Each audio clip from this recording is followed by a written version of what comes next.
Welcome to Terrorific, the place where it's perpetually spooky season. I'm your host, Brandon O, and today we will be discussing the next film in the Terrorbnb lineup, Hell House LLC.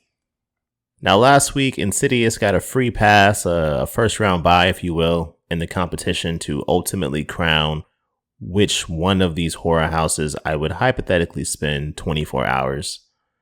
And so we'll see if it actually has the mettle to stand up when faced with a true contender. A few housekeeping notes. If you are a fan of what we are building here at Terrorific, first of all, thank you. Second of all, please go and rate, subscribe, review, like, comment, etc. on your episode and or short of choice on your listening platform of choice. One platform in particular appears to be building some momentum as we recently surpassed 200 followers on Instagram. I think the exact number is 215 right now. So that's pretty cool. I know in a world of, people who have millions upon millions of followers, 215 may seem pretty minuscule. But if I imagine myself standing in a room surrounded by 215 people, well, that seems like a pretty crowded room to me. Now back to business. Of all the different subgenres within horror, my favorite would have to be found footage. No other subgenre has been successful at making me jump from its jump scares as found footage has been. Nothing else has been so suspenseful or made me feel as tense as found footage movies can or have in the past. And that's because, in my opinion, there's nothing scarier, nothing more terrifying than our own imaginations. And with found footage, having these tight camera angles, you can really control what the viewer can or cannot see. And so you leave them to drum up these visions or images of what they think might be lurking around the corner or what may be behind that, creepy old wooden door. And that same logic can apply to paranormal movies as well. That's why it's my second favorite subgenre. Those shadows or those creepy footprints somewhere or whatever it may be. You just sit there imagining what you're going to eventually see. And usually what you end up seeing is a lot less scary than what you had imagined. And the movies that have the smallest gap between actual terror and imagined terror, I think those are the movies that end up being the ones that are the best. And this is not to say that all found footage movies are scary or even good, but I would rather watch a bad found footage movie than a bad movie of any other horror subgenre, because ultimately I still have the possibility of thinking up enough things to scare myself, even if the actual filmmaker themselves didn't do a great job of doing that.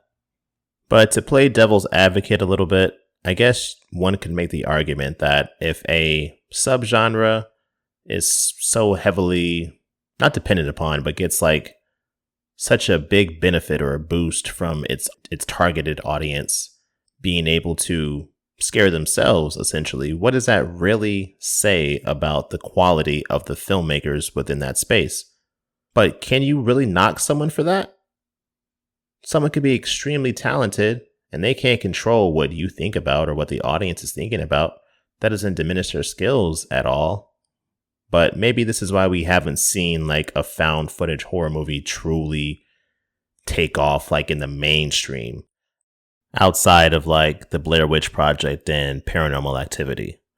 But these movies aren't getting like awards love, and I think that they should. Like whether it's for sound mixing or whatever, like there is a lot of skill that goes into making an effective found footage horror movie, even if the budget may tend to be pretty low.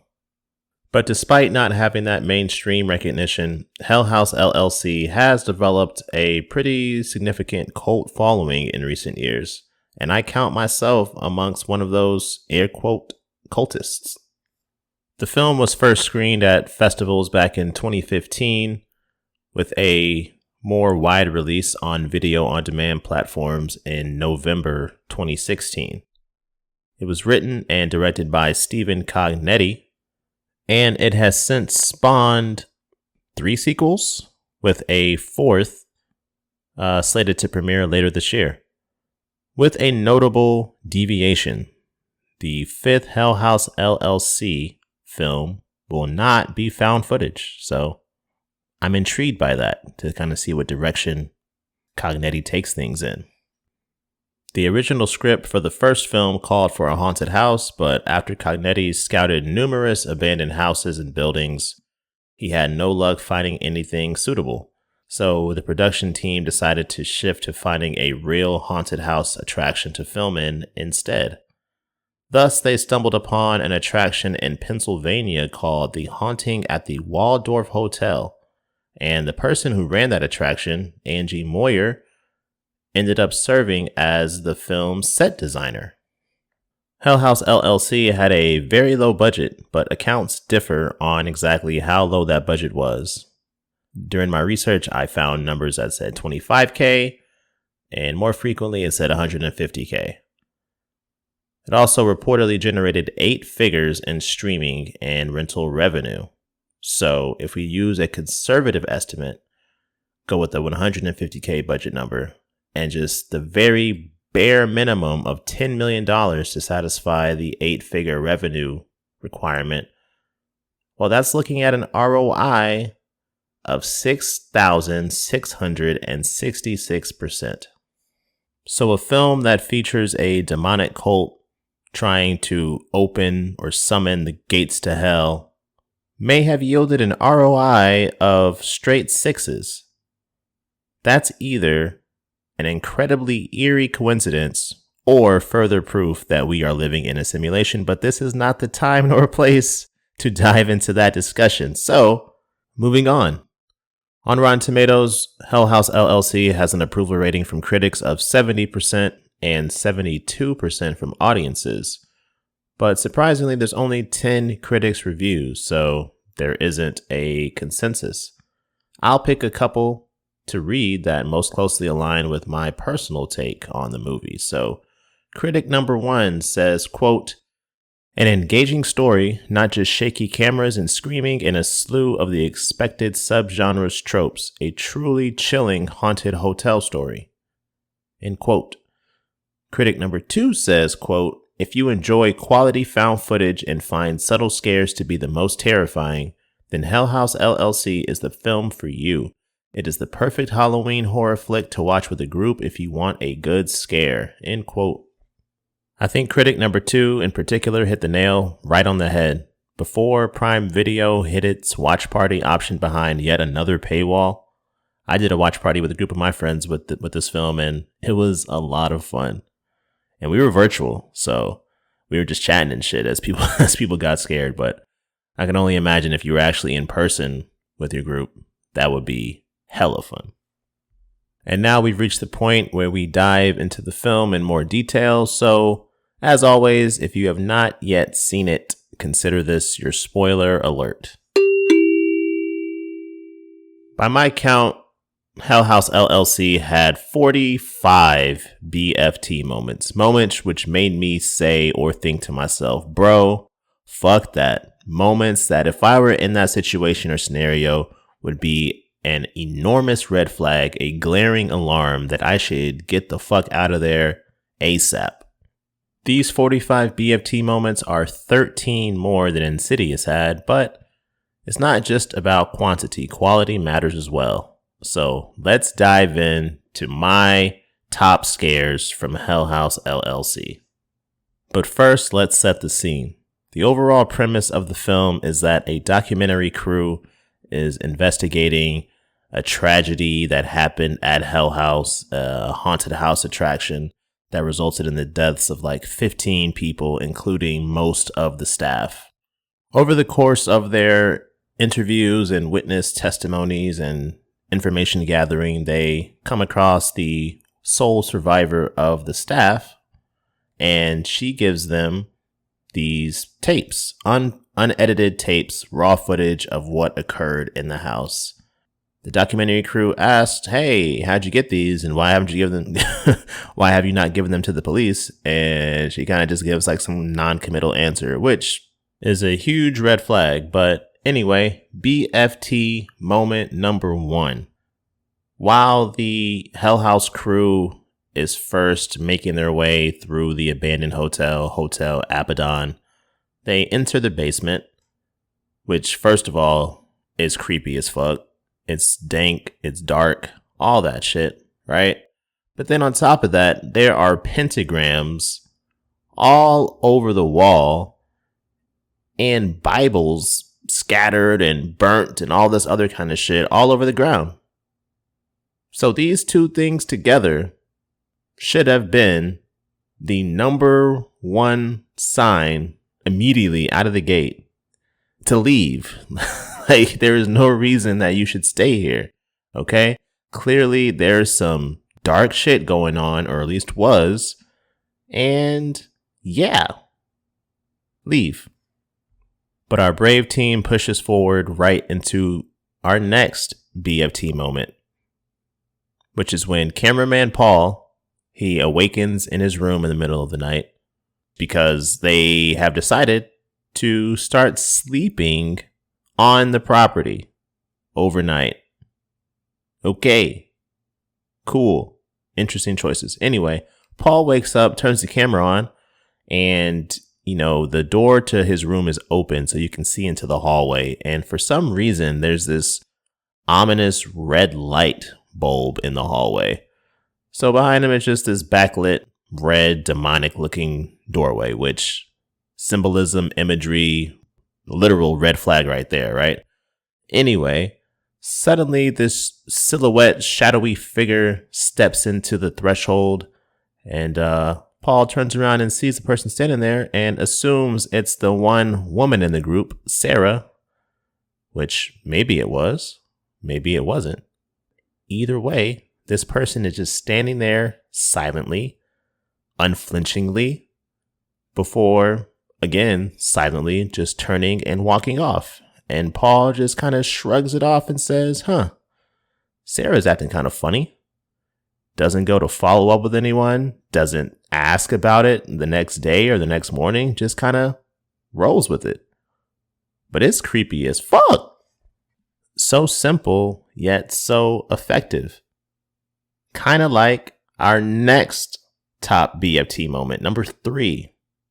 As Paul and Tony, like the tech guy, they are kind of setting things up, getting the haunted house ready for opening night.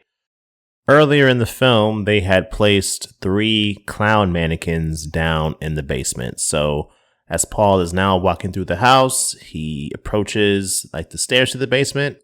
And lo and behold, at the top of the stairs, one of those clown mannequins is standing there inexplicably and facing towards the stairs, looking down the stairs. Paul understandably assumes that this is just somebody like wearing a costume, one of the crew, playing a prank on him. So he's like, "Hey, quit fucking around." And I guess he like hears like some kind of little noise down in the basement. So he turns the camera that way. And once the camera pans back to the clown, the mannequin is now looking right at Paul. And so he's like, "Oh shit, that's scary." And when I first saw this, I jumped so fucking hard. I'm not gonna lie to you. Like, that shit scared the shit out of me. Like, it's an elite jump scare. And it's just so simple, so subtle, but so effective. But wait, there's more. Paul still thinks Tony is playing a prank on him, even though he's kind of freaked out. So he goes back through the hotel to a different room and sees Tony standing in that room. Here he realizes, okay, Tony is not that clown. So he runs back and the mannequin is no longer there. So he's like, what the fuck? Goes down back into the basement and sees the clown sitting down there again. Nope. I would have left. I would have left like weeks ago. But now for sure. But the Hell House crew wanted more. So the next noteworthy BFT moment is when Paul and Tony are doing some more setup. They're setting up strobe lights in a hallway along with a few creepy mannequins. And so Tony leaves the room to go operate the lights while Paul sticks around, so they're talking on walkie-talkies. And as the lights start strobing, there seems to be some extra silhouettes that are present. And so Paul asks over the walkie-talkie, "Hey, Tony, how many mannequins are we supposed to have down here?" And Tony responds, 3. Well, there are very clearly 4 figures in this hallway. So Paul freaks out. He starts pounding on the door, trying to get out of there. But poor Paul just can't catch a break because the next BFT moment he's also involved in. And this is a string of shit. So let me get my list up here to get the order right. So, okay. Paul wakes up in the middle of the night. Okay. So he leaves his room, brings the camera with him, and boom, the clown mannequin from the basement is standing at the bottom of the stairs leading up to the rooms where everyone's asleep. So that was creepy as fuck. Paul recruits one of the other guys in the crew, Mac, to go with him to investigate. So they walk downstairs, kind of shimmy past the creepy clown mannequin. And that's where they see Sarah standing in the corner of a dark room, just like mumbling to herself. So Mac and Paul turn to Sarah to try to help her out. And as they turn back around, well, guess what? The clown mannequin is now gone. Okay, cool. So they're now walking through the house a little bit more, trying to find out where it went. And then they see a dinner table that's set itself and there's candles lit by it. Okay, cool. Keep walking through the house. And now suddenly the clown mannequin is blocking their path to where they're trying to go.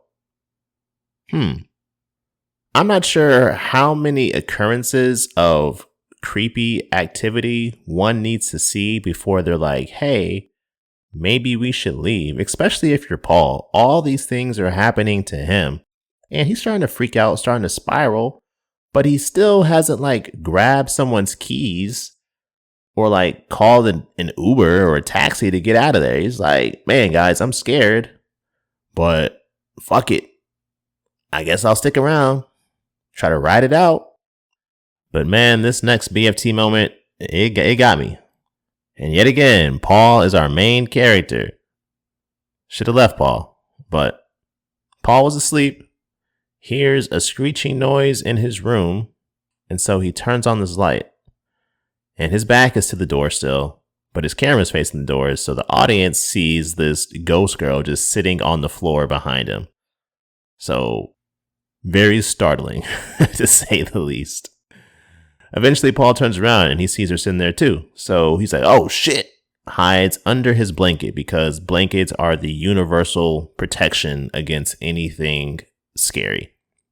Eventually, he peeks out from the blanket and the ghost girl is now looking at him. So he hides under the blanket once again. He zooms in his camera a little bit.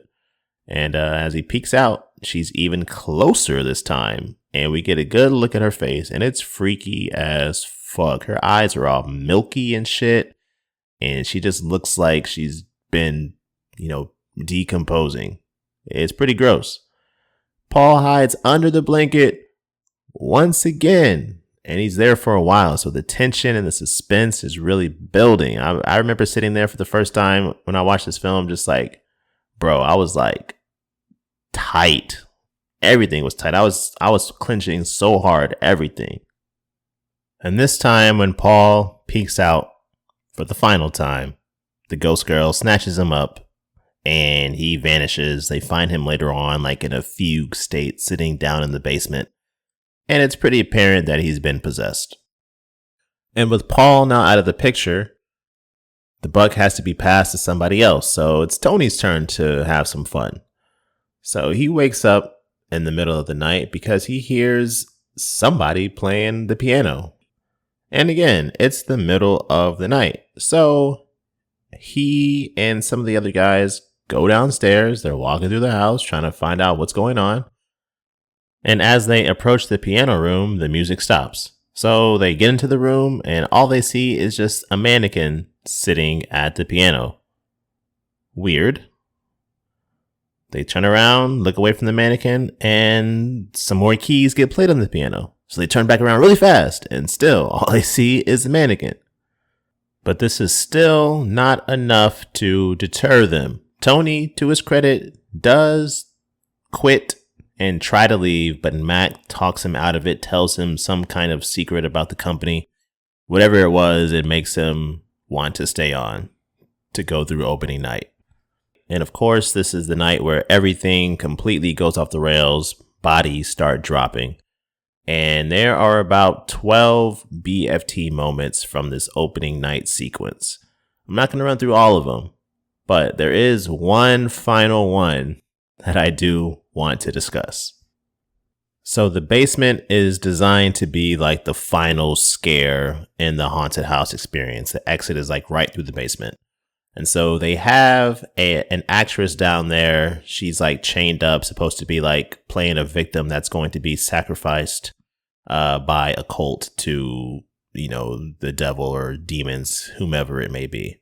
And they have an actor also like a burly guy hidden down there dressed up as one of the clowns in case anyone comes through and tries to get like grabby with the actress. Okay, so opening night comes around, and as people journey down into the basement, shadowy cult figures appear, and the actress starts freaking out like, yo, this is not a part of the show. Please, someone unchain me and get me out of here. But people are just like, haha, wow, cool, real immersive experience. The guy, the actor who was dressed as the clown, he had the key to the actress's shackles on him. But as he sees this shit, he knows it's real. So he just takes off, sprints out of there. He's like literally running against the flow of traffic. He's a big boy, but he is moving. And that's the point that I want to discuss. Now, I can only comment on the inclinations of people within the community that I am personally a part of.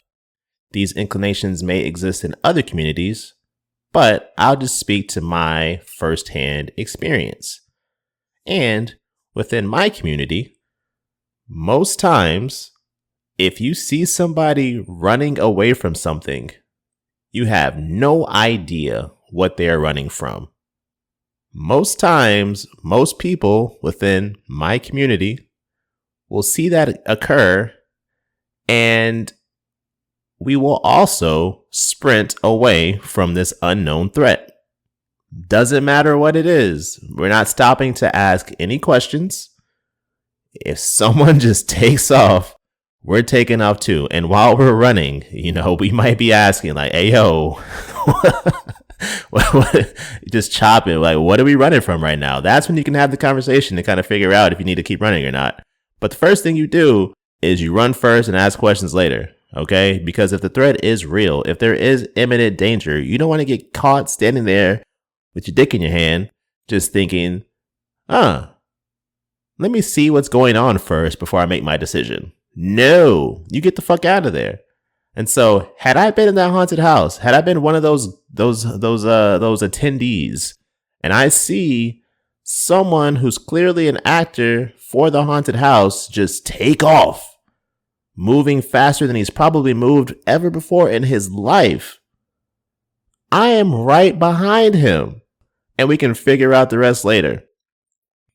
But nope, everyone else, they keep going down into the basement, and then they see the actress down there like getting stabbed or whatever the fuck, and that's when they realize, okay, yeah, we probably should have run after the clown when he first took off.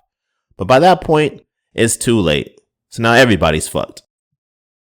And of course, we could spend some time discussing how that response has been ingrained in this community through generations upon generations of violence, trauma, and abuse. But let's end on a high note, shall we? So between Insidious and Hell House LLC, assuming that all the spooky things in each film happen within one single day, at which one would I spend 24 hours if forced to choose?